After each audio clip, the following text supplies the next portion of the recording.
How to securely delete a software update on Android. Hi everyone, this is Rose from Create Login and Delete.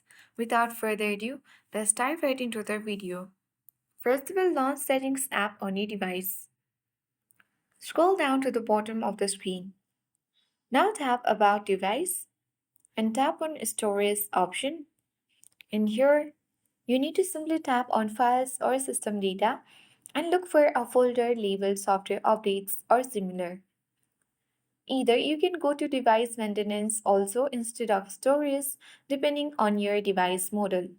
And then you need to open the folder, locate the downloaded update files, and then tap on delete.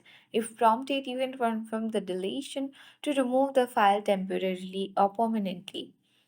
Once you have done that, you can either clear the cache, which is optional as well. For extra security, you can go back to settings and then head towards application. And now you need to open the system updates and select storage, then tap clear cache to remove residual files.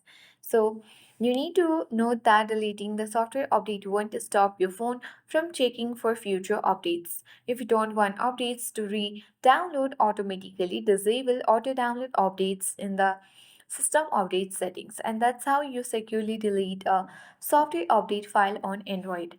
If you found this video helpful, give it a thumbs up, leave a comment, and don't forget to subscribe for more tech tips. Thanks for watching and see you next time.